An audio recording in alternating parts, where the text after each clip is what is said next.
Institute, and thank you all so much for joining us today for this very rarely discussed topic, the Kurds of Iran. We have a very special and unique group of speakers today who will be addressing this issue and giving us some insight into the past, the present, and the future of the Kurds of Iran. They include Carol Prunhuber, Sharif Behruz, and Idris Ahmedi, who are joining us today, and we'll be looking at the political, social, and human rights status of Iran's Kurds, one of the country's largest ethnic groups. Now, I'm a Middle East generalist who once covered the region as a journalist, and I know a little bit about the Kurds and a little bit about Iran, but I realized in preparing for this that I knew nothing about Iran's Kurds. So this is a wonderful opportunity, for at least for myself, to learn a lot more about a very valuable an under-discussed topic. It's said that there are about 5 million Kurds in Iran. Is that correct, Sharif? Give or take? 10, all right. There, I mean, the Wikipedia has it wrong. the last census, maybe not census, but just done by Human Rights Watch, it's about 10 million. What, 10 to 12?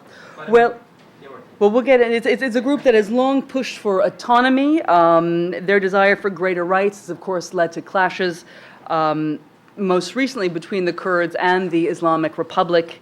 In 1979, Ayatollah Khomeini declared a holy war against the Kurds in Iran. And since then, the relationship has been marked by frequent clashes and military crackdowns. Let me introduce our speakers. They'll do all the talking since I've admitted my ignorance about the topic. Journalist Carol Prunhuber will start today by speaking about Kurd leader Abdul Rahman Ghassemlou, whose untimely assassination by the Iranian regime 20 years ago in Vienna robbed the Kurdish nation of one of its most prominent and forward-looking thinkers.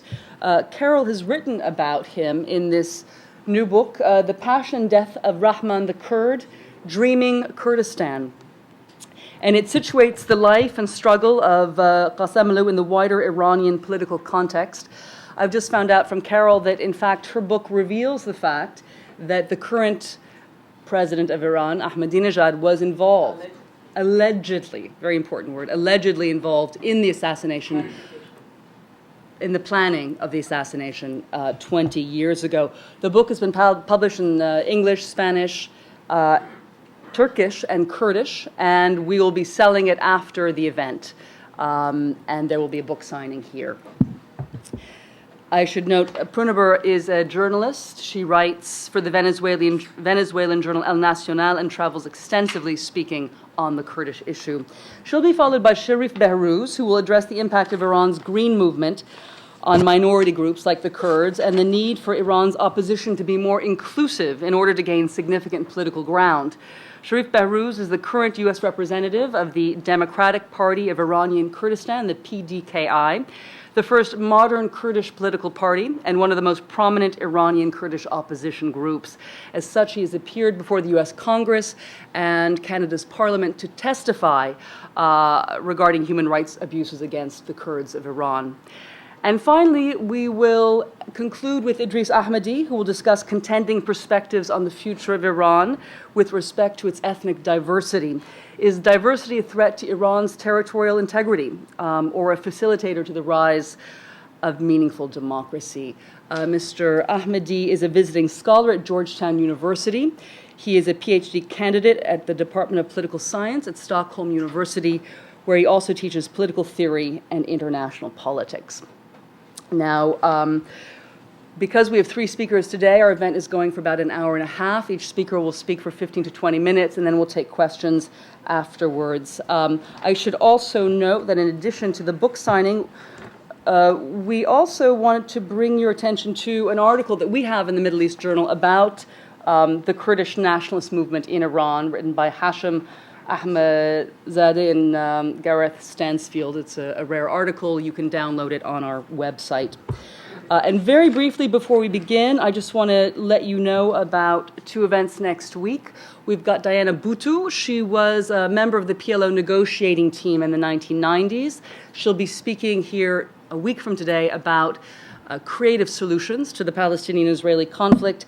That is followed on Wednesday by Arab economist Riyad Khouri, who is the brother of Rami Khouri, who is a well-known Arab columnist, and he'll be talking about Middle Eastern economies and looking at some of the exceptions in the midst of this current downturn, those exceptions being the economies of Saudi Arabia, Iraqi Kurdistan, and Lebanon. So without further ado, please join me in welcoming Ms. Prunhuber. Get all my stuff out of your way. Thank you, Kate, and thank you, everybody, for being here. It is an honor and a pleasure for me to be speaking to you today about Abdul Rahman Ghassemlou and his fight in Iranian Kurdistan. Ghassemlou was the Secretary General of the Kurdistan Democratic Party of Iran.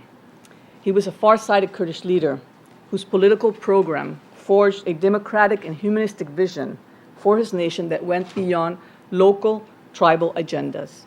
He was unfortunately assassinated in Vienna in 1989 during negotiations with Iranian emissaries regarding a solution to the Kurdish problem in Iran. He had met with the same Iranian emissary 6 months before in Vienna. Now, the difference with the meetings where he was assassinated is that the first set of meetings were organized by Jalal Talabani, current Iraqi president. And Talabani had organized the meetings in Vienna with enormous precautions and security measures. Now, throughout his 10 years as a leader of the Iranian Kurds, following the 1979 revolution, Ghassemlou had always sought dialogue with the government. He did not believe that violence and war were the solution. For him, there were one means to achieve enough clout to sit down when the time came to negotiate. In 1988, the war between Iran and Iraq was over, and Ghassemlou feared that both governments would once again, like it happened in 1975, agree to come together and crush the Kurdish rebellion in the respective countries. So he thought it was the time to negotiate. Therefore, he went to Vienna, first with the meetings that Talabani had organized in 1988 and January 1989. But the Iranian regime put Talabani aside and then decided to address him. The Iranian regime got in contact with a Kurdish Iraqi intellectual who lived in Vienna and asked him to be an intermediary and asked that Talabani be not informed and that the meetings be total secrecy, because it was very important. There was a time that Khomeini was sick. There was a power struggle between the factions. Therefore, these meetings had to be totally secret. Ghassemlou agreed to go to Vienna without taking security measures, without informing his party, and this was for many people a reckless decision. And how right these people were, because he was assassinated, as I said before, in 1989, in July 13th, 1989 in Vienna. Now, Ghassemlou knew the risks that he was taking because he had been publicly warned 10 years before that he was being condemned to death while simply watching television. Let me tell you the story. On August 19, 1979, on the Iranian television, none other than the Ayatollah Khomeini had come to the opening session of the Constitutional Council of Experts in Tehran. This council was going to design a constitution for the new Islamic Republic. Now, Ghassemlou had been elected to be a member of this constitution, of this group that was going to design the new constitution. There had been 3 secular members that were chosen, and Ghassemlou was one of them. Now, imagine the scene. The television is broadcasting. The hall is full of venerable ulemas, their heads turbaned, and the